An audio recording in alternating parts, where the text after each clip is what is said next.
નમસ્કાર મિત્રો, સ્વાગત છે તમારું હેલ્થ એજ્યુકેશન યુટ્યુબ ચેનલની અંદર।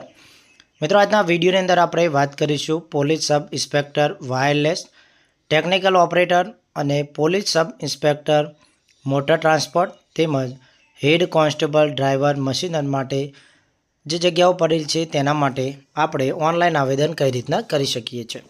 એ પહેલાં જો તમે મારી યુટ્યુબ ચેનલને હજુ સુધી સબસ્ક્રાઈબ ન કરેલી હોય તો નીચે બેલ આઇકન બટનને ઓલ પ્રેસ કરી ચેનલને સબસ્ક્રાઈબ કરી લો, જેથી તમને મારા દરેક નવા વિડીયોની નોટિફિકેશન મળી જાય। તો ચાલો મિત્રો, વિડીયોની શરૂઆત કરીશું। તો મિત્રો, તમારે સૌથી પહેલાં કોઈપણ એક વેબ બ્રાઉઝર ઓપન કરી લેવાનું છે। તેની અંદર ojas.government.in વેબસાઇટ છે લખી લેવાની છે, તેની લિંક આપણે ડિસ્ક્રિપ્શનમાં આપી દઈશું। આ પ્રકારનું હોમ પેજ તમને જોવા મળશે। અહીંયાથી મિત્રો તમારે સૌથી પહેલાં રજિસ્ટ્રેશન કરી લેવાનું છે। એક વખત તમે રજિસ્ટ્રેશન કરશો તો અહીંયા મિત્રો એપ્લાય ઉપર ક્લિક કરીશું આપણે। ત્યારબાદ નીચે છે આઈ એગ્રી, એના ઉપર ક્લિક કરીશું। ત્યારબાદ અહીંયા જે ફોર્મ છે એની અંદર જે વિગતો છે તે ફિલઅપ કરી લઈ અને નીચે મિત્રો સેવ બટન ઉપર ક્લિક કરી લેવાનું રહેશે। ક્લિક કરી લેશો એટલે મિત્રો તમારું અહીંયા રજિસ્ટ્રેશન થઈ જશે। ત્યાર પછી કોઈપણ ભરતી પડે છે તો તેના માટે ઓનલાઈન એપ્લાય કરવા માટે ડાયરેક્ટ ઓનલાઈન એપ્લિકેશનમાં જઈ એપ્લાય ઉપર ક્લિક કરીશું।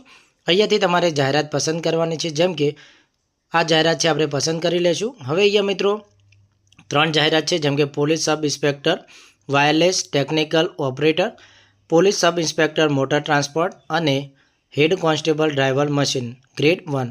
આ ત્રણ જગ્યાઓ માટે હાલમાં ઓનલાઈન ચાલુ છે। અહીંયા સામે 100 રૂપિયા ફીસ લખેલી છે, જે જનરલ કેટેગરી માટે છે। 29/1/2026 સુધી તમે આવેદન કરી શકો છો। ડિટેલ ઉપર ક્લિક કરી અને તમે કોઈપણ જાહેરાતની ડિટેલ વાંચી શકો છો। હવે જેના માટે તમારે આવેદન આપવાનું છે તેની સામે એપ્લાય લખેલું છે, એના ઉપર ક્લિક આપવાનું રહેશે, જેથી તમે એના માટે આવેદન કરી શકશો। અહીંયા 3 ભરતી માટે આવેદન કરવાની જે પ્રક્રિયા છે એ સેમ છે, એટલે મિત્રો આપણે એક ફોર્મ ભરીને સમજાવું છું। એપ્લાય ઉપર ક્લિક કરશો એટલે આ પ્રકારનું હોમ પેજ જોવા મળશે। અહીંયા મિત્રો તમારે એપ્લાય છે, એપ્લાય નાવ, એના ઉપર ક્લિક આપવાનું છે, એટલે તમને જે અહીંયા ભરતી છે તેના માટેનું ફોર્મ ઓપન થઈ જશે। એ પહેલાં મિત્રો અહીંયા તમે જે રજિસ્ટ્રેશન કર્યું છે રજિસ્ટ્રેશન નંબર નાખવાનો છે, બર્થ ડેટ નાખી અને એપ્લાય વિથ ઓટીઆ ઉપર ક્લિક આપશો એટલે તમારું ફોર્મ ઓપન થઈ જશે। પરંતુ તમારે આવું કોઈ રજિસ્ટ્રેશન નથી કરવું અને ડાયરેક્ટ ફોર્મ ભરવું છે તો અહીંયા રેડ કલરનો જે સ્કીપ છે એના પર ક્લિક કરવાનું રહેશે, એટલે નવું ફોર્મ છે ઓપન થઈ જશે। અહીંયા તમારે દરેક વિગત લખવાની રહેશે। ઉપર જાહેરાત આવી જશે police sub inspector technical operator. ત્યારબાદ અહીંયા મિત્રો નીચે આવીશું, તેમાં આપણે પર્સનલ ડિટેલ છે સૌથી પહેલાં ફિલઅપ કરવાની છે। સૌથી પહેલાં અહીંયા મિત્રો ટાઇટલ આપેલું છે મિસ્ટર, અથવા મિત્રો તમને જે લાગુ પડતું હોય અહીંયાથી તમારે સિલેક્ટ કરવાનું છે। સરનેમ લખીશું। ત્યારબાદ મિત્રો ફર્સ્ટ નેમ છે એની અંદર આપણે લખીશું। ત્યારબાદ અહીંયા મિત્રો ફાધર્સ નેમ છે આપણે લખીશું, અને ત્યારબાદ મધર્સ નેમ આપણે લખીશું। મધર્સ નેમ તમે પૂરું પણ લખી શકો છો। ત્યારબાદ અહીંયા મિત્રો નીચે આવીશું, આપણે જેન્ડર સિલેક્ટ કરીશું, રીજેન્ડર સિલેક્ટ કરીશું। ત્યારબાદ બર્થ ઓફ ડેટ લખીશું, અને ત્યારબાદ મેરિજ સ્ટેટસ સિલેક્ટ કરીશું। વિધુર હોય તો વિધુર, મેરિડ હોય તો મેરિડ, અને અનમેરિડ હોય તો અનમેરિડ। ત્યારબાદ અહીંયા કેટેગરી સિલેક્ટ કરવાની છે। જનરલ કેટેગરી સિલેક્ટ કરો છો તો કોઈપણ પ્રકારનું તમારે જાતિની કેટેગરીની કોલમ દર્શાવવાની થતી નથી, પરંતુ અહીંયાથી તમે બીજી કેટેગરી એટલે કે એસસી, ઓબીસી કે એસટી સિલેક્ટ કરો છો તો અહીંયા મિત્રો તમારે caste certificate number, caste certificate date અને ઇસ્યુ કરેલ જે રાજ્ય છે એને સિલેક્ટ કરવાનું થાય છે। આટલું મિત્રો ઓકે થઈ ગયા બાદ નીચે આવીશું। અહીંયા મિત્રો આપણું કોમ્યુનિકેશન એડ્રેસ આપવાનું છે। આ બાજુ છે તે પરમેનન્ટ એડ્રેસ છે અને આ બાજુ છે મિત્રો તે પ્રેઝન્ટ એડ્રેસ છે।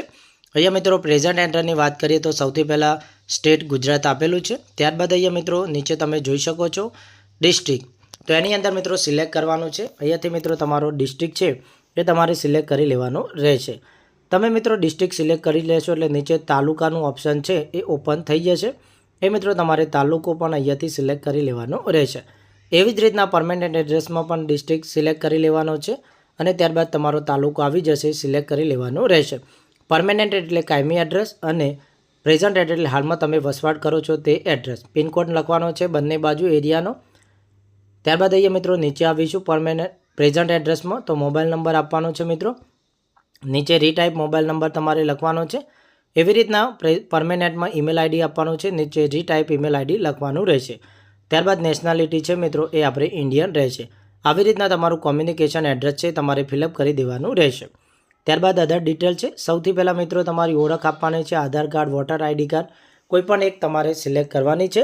આધાર કાર્ડ છે, પાન કાર્ડ છે, ડ્રાઇવિંગ લાયસન્સ છે, અને ત્યારબાદ અહીંયા બાજુમાં છે તમારે તેનો ઓળખ નંબર આઈડી પ્રૂફનો લખવાનો રહેશે। ત્યારબાદ મિત્રો ડિસેબિલિટી છે સિલેક્ટ કરવાની છે. જો તમે હોય તો યસ સિલેક્ટ કરો, બાકી નો સિલેક્ટ રાખવાનું છે. ત્યારબાદ છે મિત્રો રમતગમતના વધારાના ગુણ તમે દર્શાવવા માગો છો. જો તમે લાયકાત ધરાવો છો તો યસ સિલેક્ટ કરવાનું છે, બાકી તમારે નો રાખવાનું રહેશે. ત્યારબાદ બેઝિક કોમ્પ્યુટરનું જ્ઞાન છે મિત્રો, એમાં યસ આવશે. ત્યારબાદ છે વિધવા. તો મિત્રો તમે વિધવા છો તો એનો સર્ટિફિકેટ નંબર લખવાનો છે, નથી તો નો રાખવાનું છે. માજી સૈનિક તરીકે તમે પાત્રતા ધરાવો છો તો યસ રાખો, નથી તો નો રાખો. તમે ગુજરાત ગવર્મેન્ટમાં જોબ કરો છો હાલમાં તો યસ સિલેક્ટ કરો, તેની વિગતો લખો.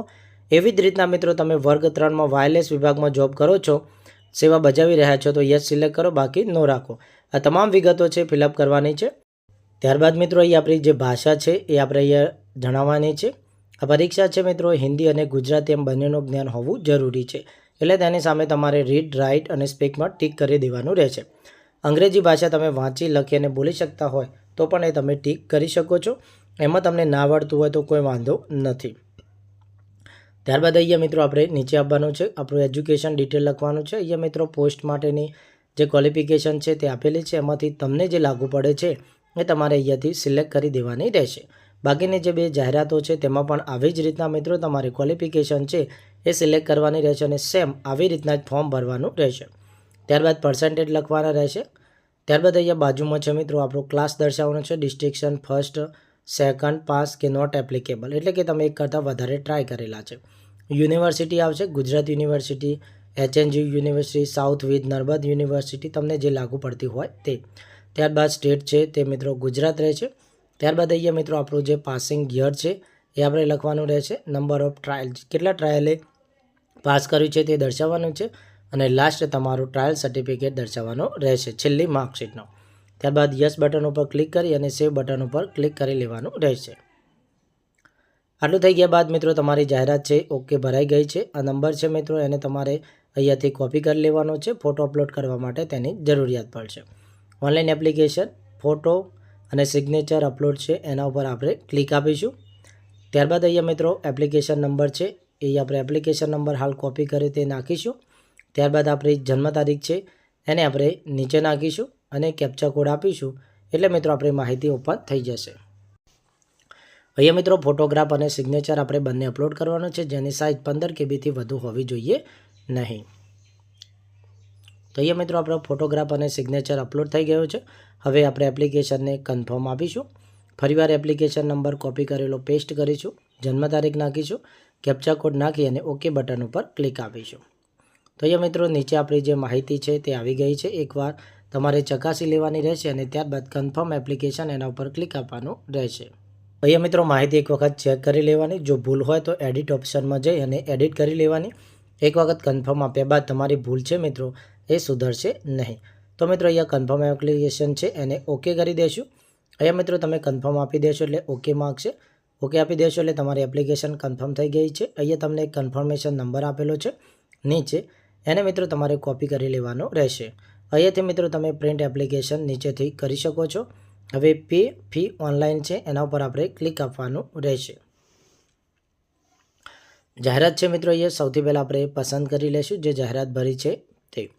ત્યારબાદ હાલ જે કન્ફર્મેશન નંબર આવે છે તે અહીંયા આપણે પેસ્ટ કરીશું. ત્યારબાદ આપણે જન્મ તારીખ નાખીશું, કેપ્ચા કોડ નાખીશું અને નીચે ઓનલાઈન પેમેન્ટ ઓફ ફીસ એના ઉપર આપણે ક્લિક કરીશું એટલે ફી પેમેન્ટ માટેનું ઓપ્શન છે તે ઓપન થઈ જશે. અહીંયા ઓપન થઈ ગયું છે. હવે આપણે નીચે આવવાનું છે. નીચે સબમિટનું જે ઓપ્શન છે મિત્રો એના ઉપર આપણે ક્લિક આપી દેવાનું રહેશે. અહીંયા મિત્રો તમે નેટ બેન્કિંગ દ્વારા, ડેબિટ કાર્ડ દ્વારા, SBI ક્રેડિટ કાર્ડ દ્વારા કે UPI દ્વારા તમે ફી પેમેન્ટ કરી શકો છો. એન્ટર UPI ID, એની અંદર UPI ID નાખી અને તમે ફી પેમેન્ટ કરી શકો છો. અથવા બેસ્ટ ઓપ્શન છે મિત્રો બાજુમાં તમને UPI ઓર કોડ આપેલો છે એના ઉપર તમારે ક્લિક કરવાનું રહેશે, એટલે તમને આ પ્રકારનો એક કોડ છે તે જનરેટ થશે. અને આ કોડને મિત્રો તમારા મોબાઈલમાં ફોનપે છે, ગૂગલ પે છે, મોબીક્વિક છે, ભીમ એપ્લિકેશન છે, કોઈપણ એપ્લિકેશનથી તમે સ્કેન કરી અને સરળતાથી ઓનલાઈન ફી પેમેન્ટ કરી શકો છો. ફી પેમેન્ટ થઈ જશે એટલે મિત્રો તમારી રસીદ છે તમને ઓનલાઈન દેખાશે અને તમારે ડાઉનલોડ કરી લેવાની રહેશે. રસીદ ડાઉનલોડ કર્યા બાદ મિત્રો તમારે એને સાચવીને રાખી લેવાની રહેશે, જેથી ભવિષ્યમાં કોઈપણ સમસ્યા હોય તો તમે સોલ્યુશન કરી શકો છો. તો મિત્રો આપણે આજના વિડીયોની અંદર વાત કરી કે જે ઓનલાઈન ફોર્મ ભર્યું છે તેના માટે કઈ રીતના આપણે સરળતાથી ફોર્મ ફિલઅપ કરી શકીએ છીએ, કઈ રીતના આપણે ઓનલાઈન ફી પેમેન્ટ કરી શકીએ છીએ. ફોર્મ ભરતી વખતે કોઈપણ સમસ્યા જણાય તો તમે કોમેન્ટ બોક્સની અંદર સેશન કરી શકો છો. તમે મારી યુટ્યુબ ચેનલને હજુ સુધી સબસ્ક્રાઇબ ન કરેલી હોય તો ચેનલને ઓલ બટન ઉપર પ્રેસ કરી ચેનલને સબસ્ક્રાઇબ કરી લો. મળીએ નવા વિડીયોમાં એક નવી અને યુઝફુલ માહિતી સાથે.